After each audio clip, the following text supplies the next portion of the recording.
आप देख रहे हैं देश लाइव, देश की आवाज।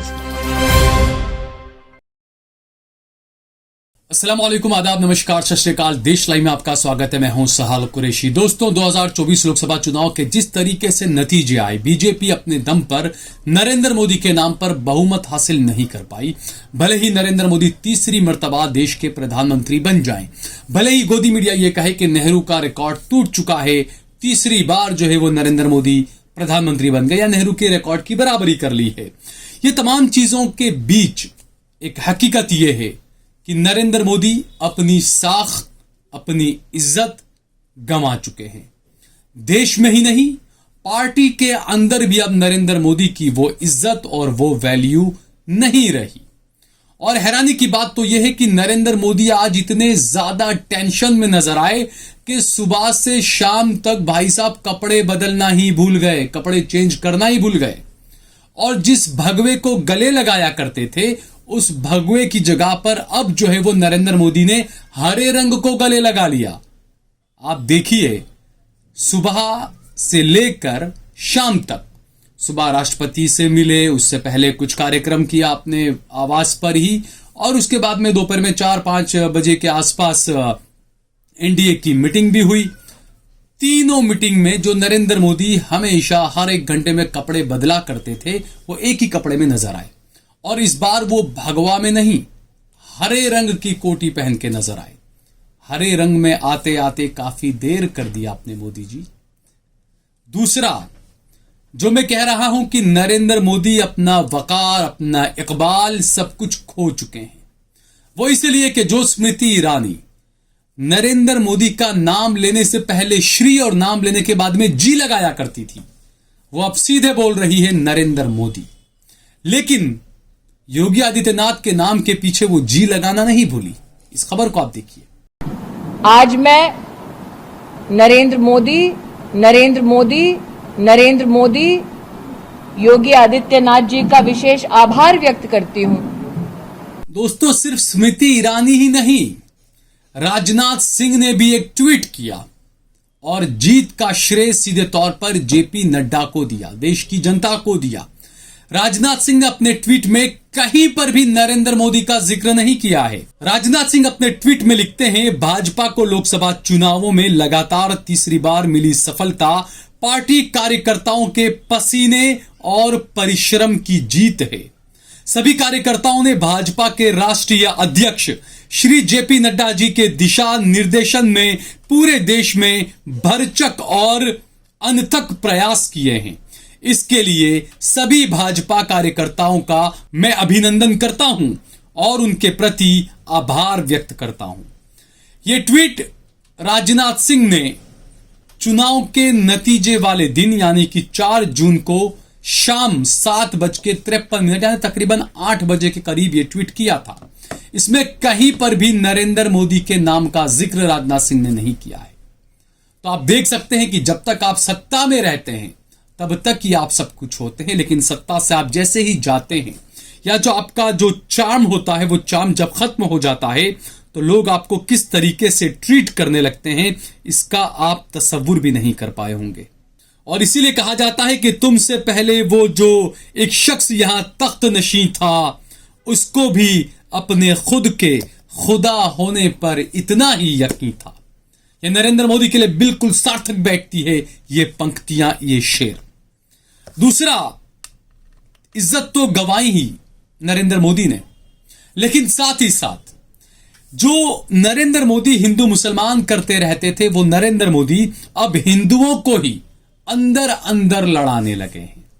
सोशल मीडिया पर जबरदस्त बहस शुरू हुई है और एक जंग शुरू हुई है हिंदू और सनातनी के बीच में। जगह जगह जो अपने आप को हिंदू कहते हैं, देश का पैरोकार, राष्ट्रभक्ति की बात करते हैं, वो हिंदू सोशल मीडिया पर अब भगवान राम को और सनातनियों को गालियां देने लगे हैं, अनाप शनाप उनके खिलाफ बोलने लगे हैं। सोशल मीडिया में इसी तरह से आप देखें, मैं आपको बताऊं कि कुछ चीजें चल रही है। अलग अलग स्क्रीनशॉट आप स्क्रीन पर देख सकते हैं। राज अरोरा लिखते हैं, अयोध्या वालों डूब के मर जाओ, तुम हिंदू कहलाने के लायक नहीं हो। असली और एक बाप की औलाद हो तो कभी दिवाली मत मनाना। सुशांत चावला लिखते हैं, हिंदुओं तुम्हें एहसास भी है, तुमने श्री राम को धोखा दिया है। हिंदू सुरेंद्र सिंह लिखते हैं, आज फिर माता सीता को भरोसा हो गया होगा कि युग कोई भी हो, अयोध्या की प्रजा कभी नहीं सुधर सकती, क्षमा करना प्रभु। सुषमा मिश्रा लिखती हैं, राम भक्तों पर गोली चलवाने वाले यूपी में जीत रहे हैं, धिक्कार है हिंदुओं पर, धिक्कार है हिंदुओं पर, भगवान राम को भी धोखा दिया, शर्मनाक।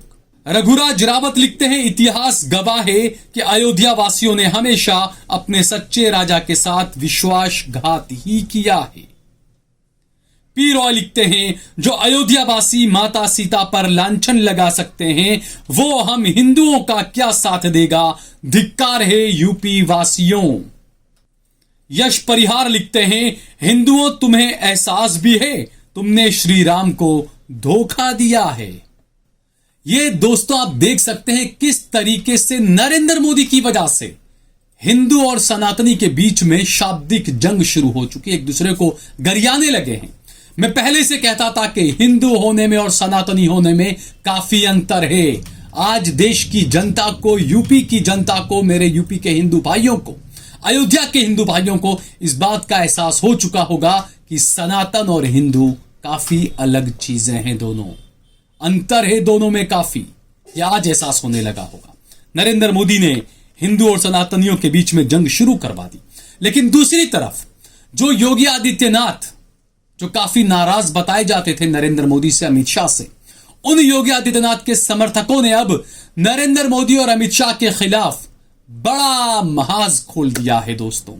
और अमित शाह को जो गरियाया है योगी आदित्यनाथ के समर्थक ने, इस वीडियो को आप जरूर देखिए।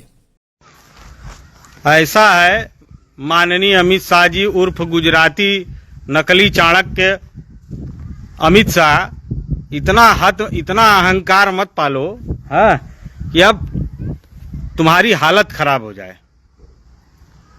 योगी जी को तुम बोल रहे हो, योगी जी सीट ठरवाए हैं, योगी जी सीट ठरवाए हैं अमित शाह। योगी नीरज शेखर सिंह योगी जी के मित्र थे कि तुम टिकट दिए थे, सलेमपुर से टिकट तुम दिए थे, ओम प्रकाश राजभर से गठबंधन करने के लिए योगी जी कहे थे, कौन कहा था?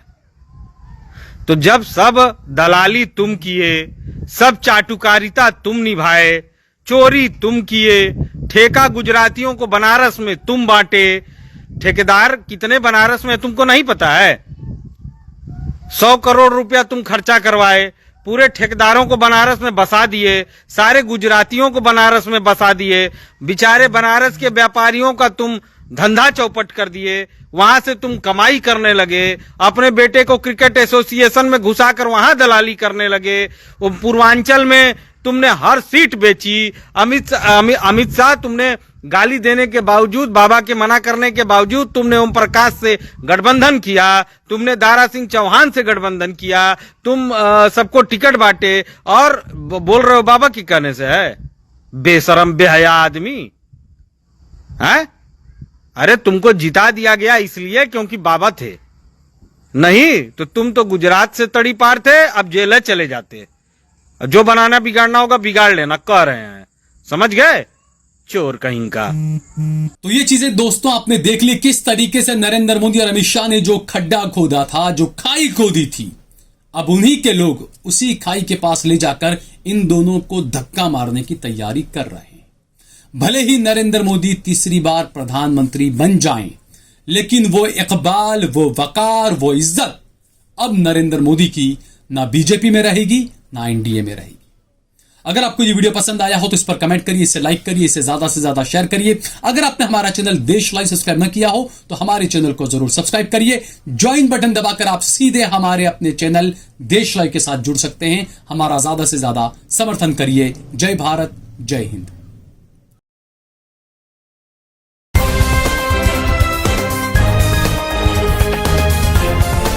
देश और दुनिया की तमाम छोटी और बड़ी खबरों के लिए हमारे चैनल को सब्सक्राइब करना न भूलें और बेल का बटन जरूर दबाएं।